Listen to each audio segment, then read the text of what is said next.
ఏమవుద్దనేది రాజ్యాంగం ఇవాళ ఏదో స్వేచ్ఛ ఇచ్చింది, కానీ పిచ్చివాగుడు వాగితే తప్పకుండా ఇవి కర్మఫలం. ఇదివరకు అనేవాడు ఈ జన్మలో చేసినటువంటి పాపాలు వచ్చే జన్మలో తగులుతాయి. అంతదాకా లేదు, ఈ జన్మలో చేసింది డేస్లోనే వచ్చేసింది. కలియుగం ఎవడికాడు ఇష్టం వచ్చినట్టు దరిద్రులందరూ బయలుదేరారు. వీళ్ళందరూ ఈ రాష్ట్రాన్ని సర్వనాశనం చేశారు. దరిద్రులందరూ ఏకమవుతారని ఉంటుంది సామెత. ఆ టైప్లో అందరూ కూడా చేరి 5 ఏళ్ళు రాష్ట్రాన్ని భ్రష్టు పట్టించి టీవీ పెట్టుకోవాలంటే భయం, ఏ బూత్ మాట వస్తుందో తెలియదు. సెల్ ఫోన్ ఓపెన్ చేయాలంటే భయం, ఏ కుటుంబం మీద ఎట్లాంటి చండాల పురాతలు రాస్తారని. నిజంగా చాలా బాధ అనిపించేది. ఇంట్లో ఉన్న ఆడవాళ్ళని కూడా తీసుకొచ్చి రోడ్ల మీద పెట్టినటువంటి దుర్మార్గులు.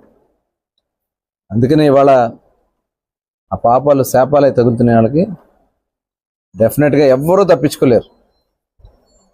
ఇవాళ కాకపోతే రేపు